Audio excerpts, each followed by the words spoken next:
നമസ്കാരം, good evening. എല്ലാ പ്രിയപ്പെട്ട പ്രേക്ഷകർക്കും ന്യൂസ് ബ്രേക്സിലേക്ക് സ്വാഗതം. ഞാൻ ക്രിസ്റ്റിന ചെറിയാൻ. നോക്കാം വിശദമായ റിപ്പോർട്ടുകൾ. CPIM പോളിറ്റ് ബ്യൂറോ യോഗത്തിൽ കേരള ഘടകത്തിന് തിരിച്ചടി. തെരഞ്ഞെടുപ്പ് അവലോകനം ചെയ്തുള്ള സംസ്ഥാന ഘടകത്തിന്റെ റിപ്പോർട്ട് പോളിറ്റ് ബ്യൂറോ തള്ളി. നേതൃത്വം ജനങ്ങളിൽ നിന്നകന്നെന്നും അടിത്തട്ടിലെ ചലനങ്ങൾ അറിയാൻ കഴിഞ്ഞില്ലെന്നും യോഗത്തിൽ വിമർശനമുയർന്നു. ആദ്യം തിരുത്തലുകൾ വേണ്ടത് നേതൃതലത്തിലെന്നും അഭിപ്രായമുയർന്നു. തെറ്റുതിരുത്തൽ രേഖയ്ക്ക് PB അന്തിമരൂപം നൽകിയതായി ജനറൽ സെക്രട്ടറി MA ബേബി പറഞ്ഞു. കേരളത്തിലുണ്ടായ തിരഞ്ഞെടുപ്പ് തിരിച്ചടി സംബന്ധിച്ച് താഴെത്തട്ട് മുതൽ നടത്തിയ ചർച്ചകളുടെ അടിസ്ഥാനത്തിൽ സംസ്ഥാന ഘടകം സമർപ്പിച്ച റിപ്പോർട്ടാണ് പോളിറ്റ് ബ്യൂറോ തള്ളിയത്. നേതൃത്വത്തിന്റെ വീഴ്ചകൾ റിപ്പോർട്ടിൽ പൂർണ്ണമായി ഉൾക്കൊണ്ടിട്ടില്ല എന്നാണ് വിലയിരുത്തൽ. തെരഞ്ഞെടുപ്പ് തിരിച്ചടിയും തെറ്റിതിരുത്തലും ചർച്ച ചെയ്യാൻ ജൂലൈ 11 ചേരുന്ന കേന്ദ്ര കമ്മിറ്റിക്ക് മുമ്പായി സമഗ്രമായ റിപ്പോർട്ട് സമർപ്പിക്കണം. തെറ്റിതിരുത്തൽ രേഖയടക്കം 2 രേഖകൾക്ക് പോളിറ്റ് ബ്യൂറോ അന്തിമരൂപം നൽകിയതായി ജനറൽ സെക്രട്ടറി MA ബേബി അറിയിച്ചു. പാർലമെന്ററിസം പാർട്ടിയുടെ പലതലത്തിൽ ബാധിച്ചിരിക്കുന്നുവെന്നും MA ബേബി. പാർലമെന്ററിസത്തിന്റെ വലിയ സ്വാധീനം പാർട്ടിയുടെ പല തലങ്ങളിൽ ബാധിച്ചിരിക്കുന്നു. പാർലമെന്ററി അധികാര സ്ഥാനങ്ങൾക്ക് വേണ്ടിയിട്ടുള്ള വെമ്പലാണ് ഒന്ന്. മറ്റൊന്ന്, പാർലമെന്ററി സമ്പ്രദായത്തിലൂടെ നമ്മുടെ പ്രശ്നങ്ങൾക്കെല്ലാം പരിഹാരം കണ്ടെത്താമെന്നുള്ള തെറ്റിദ്ധാരണയാണ്. ഈ 2 പ്രവണതകളും പാർട്ടിയിൽ ശക്തിപ്പെടുന്നു. അത് ഗൗരവമായ ചർച്ചയ്ക്ക് വിഷയമാക്കാനുള്ള ഒരു രേഖ അംഗീകരിച്ചിട്ടുണ്ട്. പോളിറ്റ് ബ്യൂറോയിൽ നടന്ന ചർച്ചകളിൽ കേരള ഘടകത്തിന് കടുത്ത വിമർശനമുയർന്നു. സംഘടനാ ദൗർബല്യം കേരളത്തിലുണ്ടായി. നേതൃത്വം പൊതുജനങ്ങളിൽ നിന്നും അകന്നു. ജനവികാരവും അടിത്തട്ടിലെ ചലനങ്ങളും അറിയാൻ കഴിഞ്ഞില്ലെന്നും വിമർശനമുണ്ടായി. ബൽറാം നെടുങ്ങാടി, 24, ഡൽഹി. പ്രതിപക്ഷ നേതാവ് പിണറായി വിജയന്റെ വീട്ടിൽ റെയ്ഡിനെത്തിയ ഉദ്യോഗസ്ഥ സംഘത്തെ ആക്രമിച്ച കേസിൽ 9ാം പ്രതിയുടെ ജാമ്യം റദ്ദാക്കാൻ എൻഫോഴ്സ്മെന്റ് ഡയറക്ടറേറ്റ് ഹൈക്കോടതിയിൽ. തിരുവനന്തപുരം ജില്ലാ സെഷൻസ് കോടതിയിലെ ജാമ്യാപേക്ഷകളിൽ ED കക്ഷി ചേർന്നു. പ്രതികളുമായി ഒത്തുകളിച്ചെന്ന ആരോപണത്തിനിടെ പ്രോസിക്യൂട്ടർ T ഗീനാകുമാരിയെ മാറ്റാനും നീക്കം. മാസപ്പടി കേസുമായി ബന്ധപ്പെട്ട് പിണറായി വിജയന്റെ വീട്ടിലെ റെയ്ഡ് കഴിഞ്ഞു മടങ്ങിയ ഉദ്യോഗസ്ഥരെ ആക്രമിച്ച സംഭവത്തിൽ കേന്ദ്ര ഏജൻസികൾ വരെ വിവരം തേടിയിരുന്നു. ഗുരുതര വകുപ്പുകൾ ചുമത്തിയിട്ടുള്ള കേസിൽ 9ാം പ്രതി ഹരീഷ് കുമാറിന് ജാമ്യം ലഭിച്ചത് പ്രോസിക്യൂഷൻ വീഴ്ചയെന്ന് വിമർശിച്ച് പോലീസ് തന്നെ റിപ്പോർട്ട് നൽകിയിരുന്നു. പിന്നാലെയാണ് കേസിൽ കക്ഷി ചേരാനുള്ള ED നീക്കം. കക്ഷി ചേരാനുള്ള ED അപേക്ഷ തിരുവനന്തപുരം ജില്ലാ സെഷൻസ് കോടതി അംഗീകരിച്ചു. പ്രോസിക്യൂഷനെ സഹായിക്കാനാണോ എന്ന് കോടതിയുടെ ചോദ്യം. കേസിൽ പ്രത്യേകം വാദങ്ങൾ ഉന്നയിക്കാനുണ്ടെന്ന് ED കോടതിയെ അറിയിച്ചു. 13ാം പ്രതി ഷെഫീഖിന്റെ ജാമ്യത്തെ ശക്തമായി എതിർക്കുന്നുവെന്നും ED കോടതിയിൽ വ്യക്തമാക്കി. ഇതോടെ വിശദമായ വാദത്തിനായി ഹർജി തിങ്കളാഴ്ചയിലേക്ക് മാറ്റി. 12ാം പ്രതി ലെനിന്റെ ജാമ്യ ഹർജിയും തിങ്കളാഴ്ച പരിഗണിക്കും. 9ാം പ്രതി ഹരീഷ് കുമാറിന്റെ ജാമ്യം റദ്ദാക്കാൻ പോലീസ് കോടതിയെ സമീപിച്ചിട്ടുണ്ട്. പോലീസ് റിപ്പോർട്ട് അനുസരിച്ചല്ല ജാമ്യത്തിൽ വാദം നടന്നതെന്ന് പോലീസ് കോടതിയെ അറിയിച്ചു. പ്രോസിക്യൂട്ടർ സ്ഥാനത്ത് നിന്ന് T ഗീനകുമാരിയെ മാറ്റണമെന്ന പോലീസ് റിപ്പോർട്ടിൽ ഡയറക്ടർ ജനറൽ ഓഫ് പ്രോസിക്യൂഷൻ രേഖകൾ പരിശോധിക്കും. ശേഷമായിരിക്കും സർക്കാർ തീരുമാനം. അതേസമയം ED ഉദ്യോഗസ്ഥരെ ആക്രമിച്ച സംഭവത്തിൽ ഗൂഢാലോചനയ്ക്ക് തെളിവില്ലെന്നാണ് ഫോൺ പരിശോധനയ്ക്ക് ശേഷമുള്ള പോലീസ് നിലപാട്. ഫോണുകളുടെ സൈബർ ഫോറൻസിക് പരിശോധന നടത്താനും അന്വേഷണ സംഘം തീരുമാനിച്ചിട്ടുണ്ട്. 24 തിരുവനന്തപുരം. ഇപ്പോൾ വരുന്ന ഒരു വാർത്തയിലേക്കാണ്. 24 ബ്രേക്കിംഗ്. കാർഷിക സർവകലാശാല വൈസ് ചാൻസലറായി ഡോക്ടർ സജിത റാണിക്ക് നിയമനം. കൃഷിമന്ത്രി നൽകിയ പേരുകൾ തള്ളിയാണ് ലോക് ഭവന്റെ നിയമനം. വിവരങ്ങളുമായി തിരുവനന്തപുരത്ത് നിന്ന് ഷഫീദ് റാവുത്തറാണ് ചേരുന്നത്. ഷഫീദെ, ഗുഡ് ഈവനിംഗ്. ഇപ്പോൾ BJP സംഘടനാ നേതാവായ ഡോക്ടർ സജിത റാണിക്ക് ഈ കൃഷിമന്ത്രി നൽകിയ പേരുകളൊക്കെ തള്ളി നിയമനം നൽകിയിരിക്കുകയാണല്ലോ ഇപ്പോൾ ഗവർണർ. വിവരങ്ങൾ പറയും.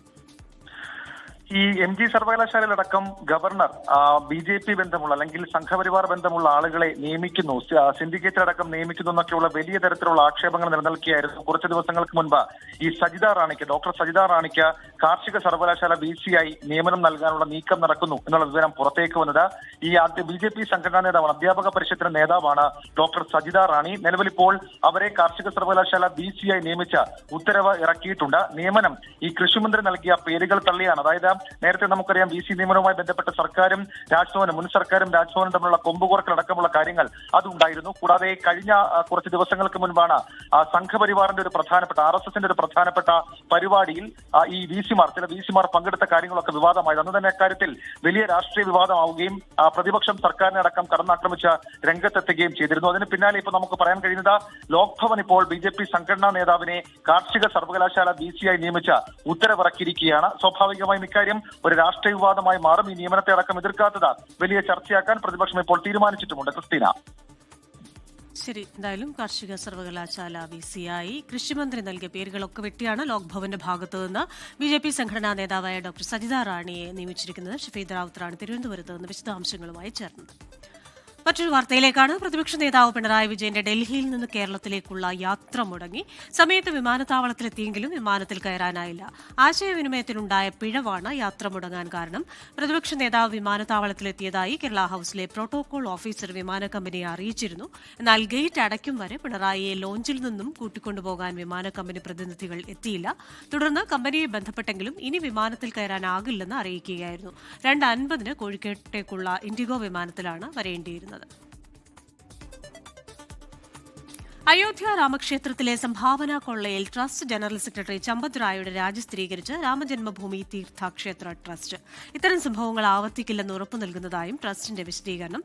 അതേസമയം അന്വേഷണ സംഘം തട്ടിപ്പിന്റെ കൂടുതൽ തെളിവുകളും ശേഖരിച്ചിട്ടുണ്ട്. സംഭാവന കൊള്ള രാജ്യത്തിന് അപമാനമെന്ന് കോൺഗ്രസ് നേതാവ് പ്രിയങ്ക ഗാന്ധി MP ആരോപിച്ചു. അയോധ്യ രാമക്ഷേത്ര ട്രസ്റ്റ് ജനറൽ സെക്രട്ടറി ചമ്പത് റായും ട്രസ്റ്റ് അംഗം അനിൽ മിശ്രയും രാജിവെച്ചതായി രാമജന്മഭൂമി തീർത്ഥക്ഷേത്ര ട്രസ്റ്റ് സ്ഥിരീകരിച്ചു. ഇരുവരും രാജിവെച്ചില്ലെന്ന അഭ്യൂഹങ്ങൾക്കിടെയാണ് ക്ഷേത്ര ട്രസ്റ്റ് ഔദ്യോഗിക പ്രസ്താവന ഇറക്കിയത്. സംഭാവന കൊള്ളയുമായി ബന്ധപ്പെട്ട വിവരങ്ങൾ ഞെട്ടലും അസ്വസ്ഥതയും ഉണ്ടാക്കുന്നു. സനാതനധർമ്മത്തെ അപകീർത്തിപ്പെടുത്താനുള്ള ശ്രമം വിജയിക്കില്ലെന്നും കിംവദന്തികൾ ഒഴിവാക്കണമെന്നും ട്രസ്റ്റ് ആവശ്യപ്പെട്ടു. ജൂലൈ 11 ക്ഷേത്ര ട്രസ്റ്റ് യോഗം ചേരും. പുതിയ ജനറൽ സെക്രട്ടറിയെ തെരഞ്ഞെടുക്കുന്നത് സംബന്ധിച്ച യോഗം ചർച്ച ചെയ്യും. സംഭാവന നൽകാൻ ആഹ്വാനം ചെയ്ത രാഷ്ട്രീയ നേതാക്കൾ മറുപടി പറയണമെന്ന് പ്രിയങ്ക ഗാന്ധി MP ആവശ്യപ്പെട്ടു. I think it is tragic. I think it is shameful, and the government needs to inquire into what has happened, how it has happened, and why it has happened. If people have given, women have given from their savings, from their homes, poor people have given. It's not just funds that have been given by big corporates. These are funds which have been collected from every citizen. പ്രതികൾ പണവും ആഭരണവും മോഷ്ടിക്കുന്ന CCTV ദൃശ്യങ്ങൾ അന്വേഷണ സംഘത്തിന് ലഭിച്ചു. പണം എണ്ണിത്തിട്ടപ്പെടുത്തുന്നതിനൊപ്പം വസ്ത്രത്തിനുള്ളിൽ ഒളിപ്പിച്ചു. 500 രൂപയുടെ കെട്ടുകൾ തുടർച്ചയായി മോഷ്ടിച്ചു കടത്തി. തട്ടിയെടുത്ത പണം ശുചിമുറിയിൽ സൂക്ഷിക്കുകയും പിന്നീട് പുറത്തേക്ക് കടത്തിയെന്നുമാണ് അന്വേഷണ സംഘത്തിന്റെ കണ്ടെത്തൽ. 24 ഡൽഹി. വീര്യം കുറഞ്ഞ മദ്യത്തിന് നികുതി ഇളവ് നൽകിയ വിവാദ തീരുമാനത്തിൽ ആരോപണ പ്രത്യാരോപണങ്ങൾ തുടരുന്നു. ഫയലുകൾ അതിവേഗം നീങ്ങിയത് LDF സർക്കാരിന്റെ കാലത്തെന്ന് ചൂണ്ടിക്കാട്ടി പ്രതിരോധിക്കുകയാണ് UDF. മദ്യത്തിന് നികുതി കുറച്ച് ഖജനാവിന് നഷ്ടം വരുത്തിയിട്ടില്ലെന്നും കർഷകരുടെ ആവശ്യം പരിഗണിച്ചാണ് വീര്യം കുറഞ്ഞ മദ്യം ഉൽപ്പാദിപ്പിക്കാൻ തീരുമാനമെടുത്തതെന്നും CPIM നേതാക്കൾ തിരിച്ചടിച്ചു. ഇതിനിടെ വീര്യം കുറഞ്ഞ മദ്യത്തിനായി പിണറായി സർക്കാർ നിലപാടെടുത്തതിന് തെളിവായി രേഖകളും പുറത്തുവന്നു. വീര്യം കുറഞ്ഞ മദ്യത്തിന് നികുതി കുറയ്ക്കാനുള്ള ബജറ്റ് പ്രഖ്യാപനത്തിൽ മുന്നണിക്കുള്ളിലും പുറത്തും സർക്കാർ വിമർശനം ശക്തമായി. ധനബിൽ മാറ്റം കൂടാതെ പാസാക്കുന്നതിന് കോൺഗ്രസിലും മുന്നണിയിലും സമവായത്തിന് നീക്കം നടത്തുകയാണ് മുഖ്യമന്ത്രി VD സതീശൻ. ഇതിനിടെയാണ് മുൻ LDF സർക്കാരിന്റെ കാലത്തെ നടപടികൾ ചൂണ്ടിക്കാട്ടി നേതാക്കളുടെ പ്രതിരോധം. കഴിഞ്ഞ 10 വർഷം ഭരിച്ച ഒരു ഗവൺമെന്റിന്റെ ഒരു കണ്ടിന്യൂഷനാണ്. ഇപ്പോൾ ടാക്സിന്റെ ഫയൽ അതിവേഗം സഞ്ചരിച്ചു എന്നാണ് ഇവർ പറയുന്നത്. ബഹുദൂരം മാസങ്ങളോളം സഞ്ചരിച്ചാണ് ഞങ്ങൾ വന്നപ്പോൾ ഇവിടെ എത്തിയിരിക്കുന്നത്. അത് ഇനി എന്ത് ചെയ്യണമെന്ന് ഞങ്ങൾ ആലോചിച്ച് പറയും. മദ്യത്തിന്റെ നികുതി കുറച്ച് ഖജനാവിന് നഷ്ടം വരുത്തിയിട്ടില്ലെന്നും കർഷകരുടെ ആവശ്യം പരിഗണിച്ച് കാർഷിക ഉൽപ്പന്നങ്ങളിൽ നിന്ന് ഹോട്ടി വൈനിനും ഹോട്ടി ലിക്കറിനും അനുമതി നൽകുകയാണ് ചെയ്തതെന്നുമാണ് CPIM വാദം. ഞങ്ങൾ വീര്യം കുറഞ്ഞ മദ്യത്തിനകത്ത് ഒരു വിഭാഗത്തിനെ ഞങ്ങൾ പ്രൊമോട്ട് ചെയ്തു. അതെന്ന് പറഞ്ഞാൽ കാർഷിക ഉൽപ്പന്നങ്ങളിൽ നിന്നുള്ള വൈൻ, അത് ഹോട്ടി വൈൻ എന്ന പേരിൽ തന്നെ പ്രത്യേക ഫണ്ട് കൊടുത്തിട്ട് ചെയ്തിരുന്നു. ഇതിനിടെ വീര്യം കുറഞ്ഞ മദ്യവിൽപ്പനയ്ക്കായുള്ള ചട്ടഭേദഗതിക്ക് LDF സർക്കാരിന്റെ കാലത്തെ ഫയൽ നീക്കങ്ങളുടെ കൂടുതൽ രേഖകൾ പുറത്തുവന്നു.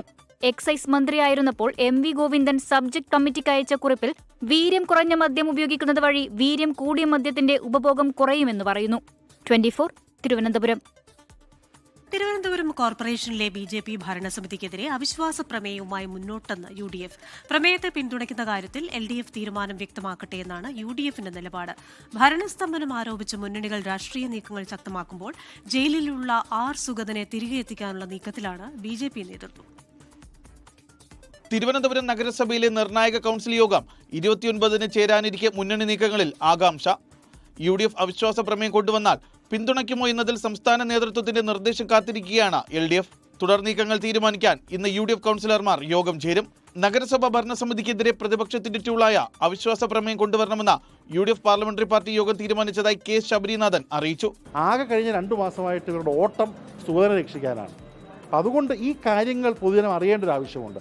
അതിന് ഭരണഘടനാ പ്രകാരം, കേരള മുനിസിപ്പൽ ചട്ടം പ്രകാരം പ്രതിപക്ഷത്തിനുള്ള ഒരായുധമാണ് ഈ പറഞ്ഞ അവിശ്വാസ പ്രമേയം. ആ ആയുധം ഉപയോഗിച്ചുകൊണ്ട് മാക്സിമം കോർപ്പറേഷന് തെറ്റുകൾ പറഞ്ഞ് അവർ ഇനി ഭരിക്കുക തുടരുകയാണെങ്കിൽ തെറ്റ് തിരുത്താനുള്ള പ്രക്രിയ കൂടിയാണ്. അപ്പം അതിനുള്ള ഒരു മുൻകൈയാണ് നമ്മൾ എടുക്കുന്നത്. അതേസമയം അവിശ്വാസത്തെയും സമരത്തെയും നേരിടാൻ BJPയും കരുക്കൾ നീക്കി തുടങ്ങി.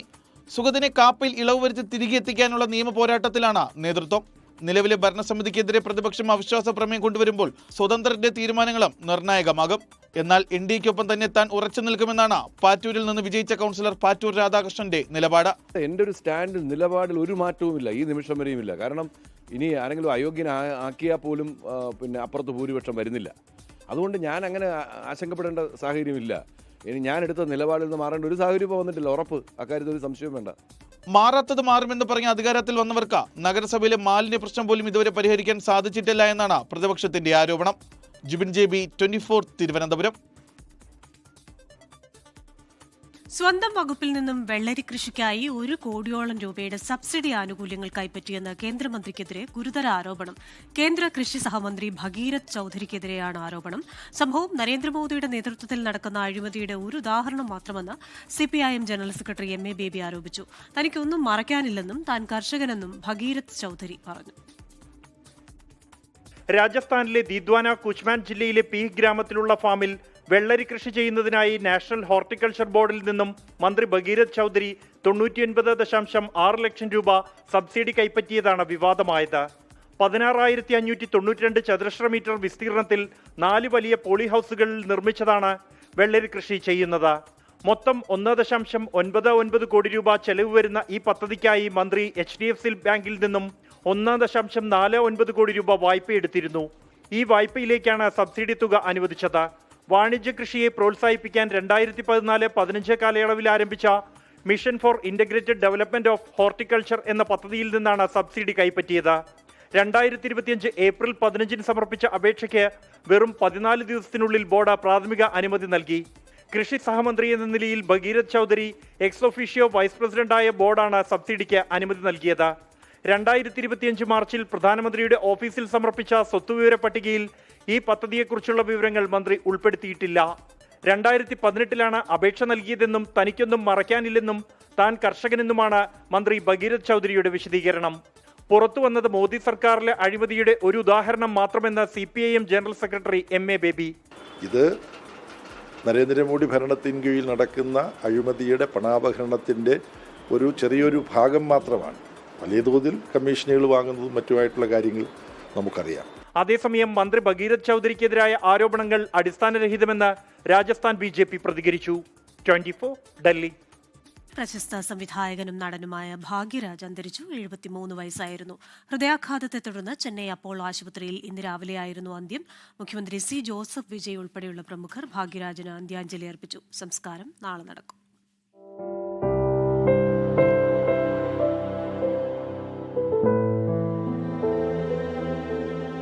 അഞ്ചു പതിറ്റാണ്ട് നീണ്ട സിനിമാ ജീവിതം. ആളുകളെ ചിരിപ്പിച്ചും ചിന്തിപ്പിച്ചും കരയിപ്പിച്ചും മുന്നേറിയ ഭാഗ്യരാജ്.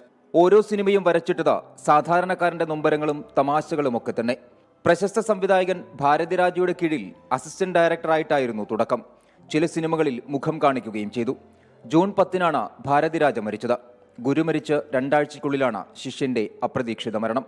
തിരക്കഥ, സംവിധാനം, അഭിനയം, സംഗീത സംവിധാനം തുടങ്ങി കൈവച്ചതെല്ലാം പൊന്നാക്കിയ പ്രതിഭാശാലിയാണ് വിട പറഞ്ഞത്. ഏകദേശം ഒരു 30-35 വർഷത്തിന് മുകളിലുള്ള മദ്രാസിലെ സൗഹൃദമാണ്. ഇത്രയും പെട്ടെന്ന് അദ്ദേഹം നമ്മൾ വിട്ടുപോകുന്നു ഒരിക്കലും വിചാരിച്ചിട്ടില്ല.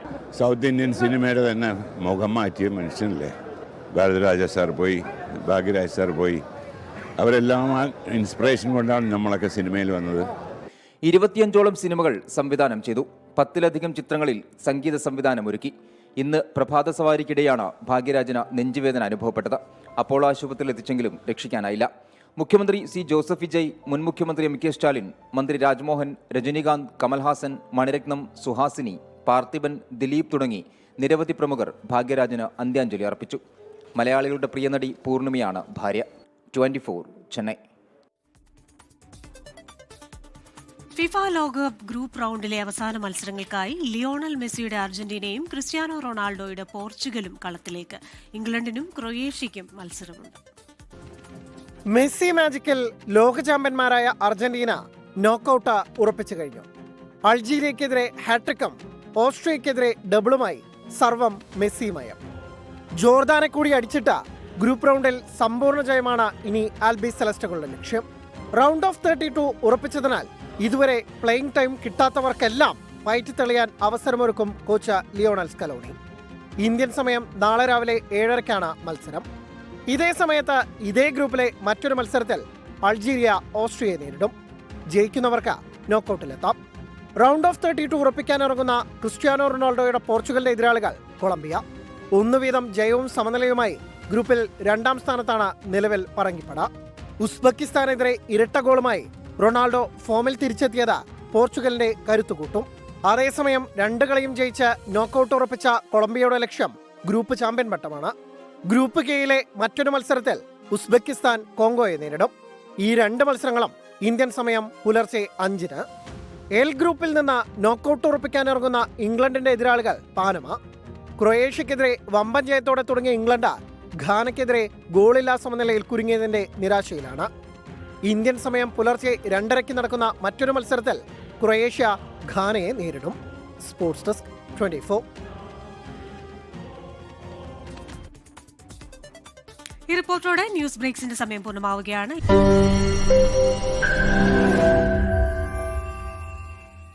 ലോകത്തെവിടെയായാലും ഏത് സമയത്തും 24 വാർത്തകളും ഓഗ്മെന്റഡ് റിയാലിറ്റി പാക്കേജുകളും എക്സ്പ്ലെയിനറുകളും വിശദമായി കാണാൻ ഞങ്ങളുടെ യൂട്യൂബ് ചാനൽ നിങ്ങൾക്ക് സബ്സ്ക്രൈബ് ചെയ്യാം.